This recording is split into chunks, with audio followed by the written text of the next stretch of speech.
ଜୟ ଜଗନ୍ନାଥ। ଶୁଭ ସକାଳ ଦର୍ଶକ ବନ୍ଧୁ। ଚାଲନ୍ତୁ ଆଜି ଦିନର କିଛି ଗୁରୁତ୍ୱପୂର୍ଣ୍ଣ ଖବର ଉପରେ ନଜର ପକାଇବା। ତା ପୂର୍ବରୁ ଆମ ଚ୍ୟାନେଲକୁ ନୂଆ ଆସିଥିଲେ ଚ୍ୟାନେଲକୁ ସବସ୍କ୍ରାଇବ୍ କରି ପାଖରେ ଥିବା ବେଲ୍ ଆଇକନକୁ କ୍ଲିକ୍ କରିନିଅନ୍ତୁ। ପ୍ରଥମ ଖବର, ରାଜ୍ୟରେ ସୁରୁଖୁରୁରେ ଚାଲିଛି ଖରିଫ ଧାନ କିଣା। ଏନେଇ ସୂଚନା ଦେଇଛନ୍ତି ଖାଦ୍ୟ ଯୋଗାଣ ମନ୍ତ୍ରୀ କୃଷ୍ଣଚନ୍ଦ୍ର ପାତ୍ର। ମନ୍ତ୍ରୀ କହିଛନ୍ତି, ସମ୍ବଲପୁର, ବରଗଡ଼, ସୁବର୍ଣ୍ଣପୁର ଆଦି ଜିଲ୍ଲାରେ ଧାନ କ୍ରୟ ସରିଲାଣି। ଦିନେ ଦୁଇ ଦିନରେ ଧାନ କିଣା ସମ୍ପୂର୍ଣ୍ଣ ସରିଯିବ। ସେହିଭଳି ଜାନୁଆରୀ 27 ସୁଦ୍ଧା ସରକାର 37,91,225 ମ୍ୟାଟ୍ରିକ୍ ଟନ୍ ଧାନ କିଣି ସାରିଛନ୍ତି।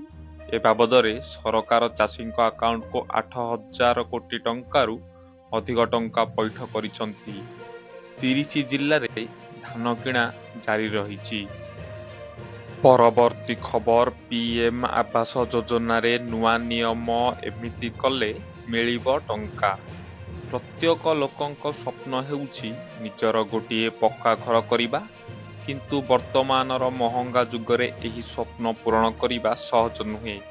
ଏହି ଆବଶ୍ୟକତାକୁ ଦୃଷ୍ଟିରେ ରଖି କେନ୍ଦ୍ର ସରକାର ପ୍ରଧାନମନ୍ତ୍ରୀ ଆବାସ ଯୋଜନା PMAY ଚାଲୁ କରିଛନ୍ତି, ଯାହା ମାଧ୍ୟମରେ ସହରାଞ୍ଚଳର ଗରିବ ଓ ମଧ୍ୟମ ବର୍ଗର ପରିବାରକୁ ଘର ନିର୍ମାଣ କିମ୍ବା କ୍ରୟ ପାଇଁ ଆର୍ଥିକ ସହାୟତା ଦିଆଯିବ।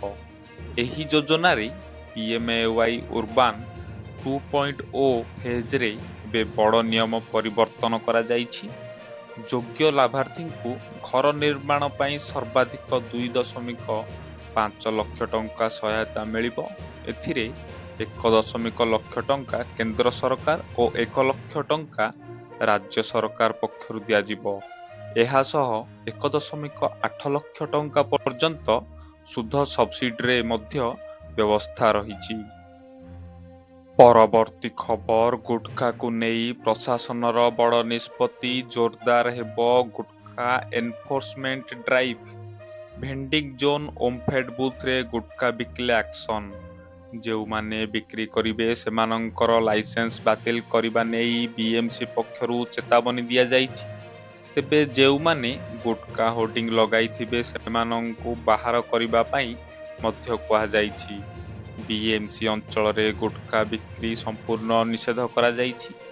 BMC ସାଧାରଣ ପରିଷଦ ବୈଠକରେ ଏନେଇ ନିଷ୍ପତ୍ତି ନିଆଯାଇଛି।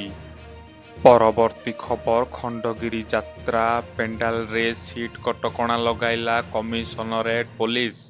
ଏଥିରେ ଯାତ୍ରା ପେଣ୍ଡାଲରେ 1,800 ସିଟ୍ ପକାଇବାକୁ DCP ନିର୍ଦ୍ଦେଶ ଦେଇଛନ୍ତି। କାରଣ ଗୋଟିଏ ଲାନରେ ଆଉ ଗୋଟିଏ ଲାଇନ୍ 3 ଫୁଟ ଫାଙ୍କା ରହିବ। ତାହା ସହ ପେଣ୍ଡାଲ ଭିତରକୁ ଚଉଡ଼ା ରାସ୍ତା ରହିବ। ତେଣୁ ସବୁ ଯାତ୍ରା କମିଟିଙ୍କୁ କମିଶନରେଟ୍ ପୋଲିସ ପକ୍ଷରୁ ଦିଆଯାଇଛି କଡ଼ା ନିର୍ଦ୍ଦେଶ। ତେବେ ଏହି ନିର୍ଦ୍ଦେଶକୁ ବିଭିନ୍ନ ଯାତ୍ରା ଆୟୋଜନ କମିଟି ମାନି ନଥିଲେ ବି ଅସନ୍ତୋଷ ପ୍ରକାଶ କରିଛନ୍ତି। ପରବର୍ତ୍ତୀ ଖବର, ରାଉରକେଲାକୁ 8,884 କୋଟିର ଭେଟି ବମ୍ପର ନିଯୁକ୍ତି ସୃଷ୍ଟି ହେବ କହିଲେ ମୁଖ୍ୟମନ୍ତ୍ରୀ। ରାଉରକେଲା ଏଣ୍ଟରପ୍ରାଇଜ୍ ଓଡ଼ିଶାର ରଜତ ଜୟନ୍ତୀ ସଂସ୍କରଣର ଉଦ୍ଘାଟନ କଲେ ମୁଖ୍ୟମନ୍ତ୍ରୀ ମୋହନ ମାଝୀ। ରାଉରକେଲା ଗସ୍ତ ସମୟରେ ମୁଖ୍ୟମନ୍ତ୍ରୀ ଆଜି ବଡ଼ ଘୋଷଣା କରିଛନ୍ତି। ସେ 8,884 କୋଟିର 20ଟି ପ୍ରକଳ୍ପ ଉଦ୍ଘାଟନ ଏବଂ ଶିଳାନ୍ୟାସ କରିଛନ୍ତି। 6,832 ଚାକିରି ମଧ୍ୟ ସୃଷ୍ଟି ହେବ ବୋଲି ମୁଖ୍ୟମନ୍ତ୍ରୀ କହିଛନ୍ତି। ପରବର୍ତ୍ତୀ ଖବର, ଅନଲାଇନରେ ବୁକ୍ କରିହେବ ପୂର୍ତ୍ତ ବିଭାଗ ଡାକବଙ୍ଗଳା। ଲଞ୍ଚ ହେଲା ପୋର୍ଟାଲ। ପର୍ଯ୍ୟଟକ ଏବଂ ସରକାରୀ ଅଧିକାରୀଙ୍କ ସୁବିଧା ପାଇଁ ରାଜ୍ୟ ସରକାର ବିଭିନ୍ନ ପର୍ଯ୍ୟଟନ ସ୍ଥାନରେ ଡାକବଙ୍ଗଳା ନିର୍ମାଣ କରିଛନ୍ତି। ଏଣିକି ପୂର୍ତ୍ତ ବିଭାଗର ଡାକବଙ୍ଗଳା ବା ଇନ୍ସପେକ୍ସନ ବଙ୍ଗଳା ଗୁଡ଼ିକର ବୁକିଂ ପ୍ରକ୍ରିୟାକୁ ସମ୍ପୂର୍ଣ୍ଣ ଡିଜିଟାଲ କରାଯାଇଛି। ବୁଧବାର ପୂର୍ତ୍ତ ମନ୍ତ୍ରୀ ପୃଥ୍ୱୀରାଜ ହରିଚନ୍ଦନ ଏଥିପାଇଁ ଏକ ସ୍ୱତନ୍ତ୍ର ପୋର୍ଟାଲ EIBର ଶୁଭାରମ୍ଭ କରିଛନ୍ତି। ପ୍ରଥମ ପର୍ଯ୍ୟାୟରେ ରାଜଧାନୀ ଭୁବନେଶ୍ୱର ସମେତ ପୁରୀ ଏବଂ କୋଣାର୍କରେ ଥିବା ପୂର୍ତ୍ତ ବିଭାଗର ଡାକବଙ୍ଗଳା ପାଇଁ ଏହି ଅନଲାଇନ୍ ବୁକିଂ ସୁବିଧା ମିଳିବ।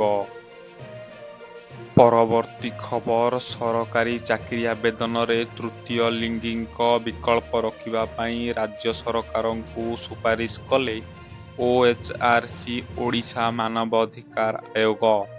ତୃତୀୟ ଲିଙ୍ଗ ବା ଟ୍ରାନ୍ସଜେଣ୍ଡରକୁ ସମାନ ସୁଯୋଗ ପାଇଁ OHRCଙ୍କ ସୁପାରିଶ। ଜଣେ ତୃତୀୟ ଲିଙ୍ଗୀଙ୍କ ଆବେଦନ ଆଧାରରେ ଓଡ଼ିଶା ମାନବ ଅଧିକାର ଆୟୋଗ କହିଛନ୍ତି।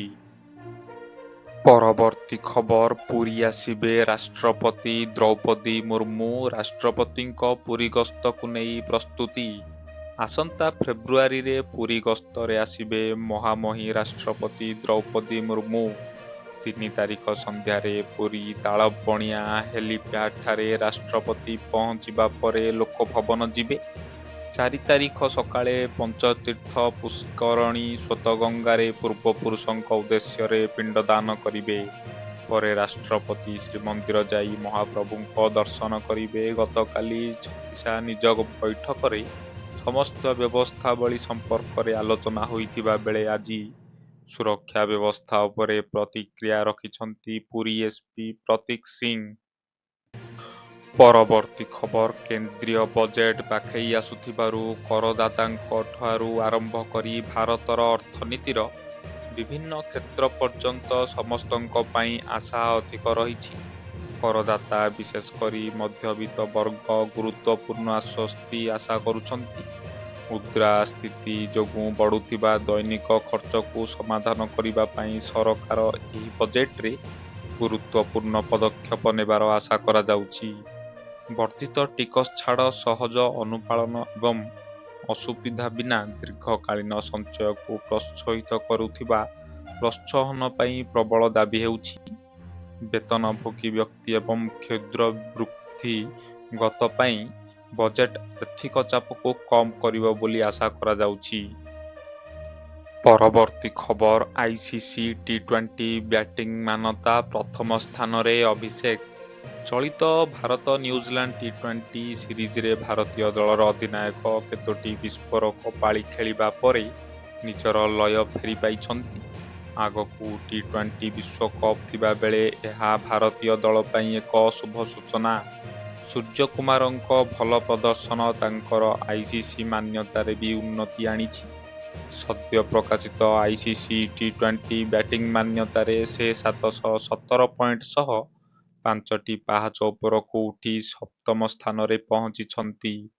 ସେ ନ୍ୟୁଜିଲାଣ୍ଡ ବିପକ୍ଷ ପ୍ରଥମ 3ଟି ମ୍ୟାଚରେ ଯଥାକ୍ରମେ 32, ଅପରାଜିତ 82 ଓ ଅପରାଜିତ 57 ରନ୍ କରିଛନ୍ତି। ପରବର୍ତ୍ତୀ ଖବର ରନୱେରୁ ଖସି ଜଳିଗଲା ବିମାନ। ବୁଧବାର ସକାଳେ ମହାରାଷ୍ଟ୍ରର ଉପମୁଖ୍ୟମନ୍ତ୍ରୀ ଅଜିତ ପାୱାରଙ୍କ ବିମାନ VTSSK ବାରାମତୀ ବିମାନବନ୍ଦରରେ ଦ୍ୱିତୀୟ ଅବତରଣ ପ୍ରୟାସ କରୁଥିବା ବେଳେ ଦୁର୍ଘଟଣାଗ୍ରସ୍ତ ହୋଇଛି। ବିସ୍ଫୋରଣ ହୋଇଥିଲା ଏବଂ ଏଥିରେ ଥିବା ସମସ୍ତ 5 ଜଣଙ୍କର ମୃତ୍ୟୁ ହୋଇଥିଲା। ବାରାମତୀ ବିମାନବନ୍ଦରର ପରିଚାଳକ ଶିବାଜୀ ଟାୱାର ହିନ୍ଦୁସ୍ତାନ ଟାଇମ୍ସକୁ କହିଛନ୍ତି ଯେ ବିମାନ VTSSK ଅବତରଣ କରିବାକୁ ଚେଷ୍ଟା କରୁଥିଲା ଏବଂ ବିମାନଟି ରନୱେରେ ପାର୍ଶ୍ୱରେ ଚାଲିଗଲା ଏବଂ ଦୁର୍ଘଟଣାଗ୍ରସ୍ତ ହେବା ସମୟରେ ବିସ୍ଫୋରଣ ହେଲା।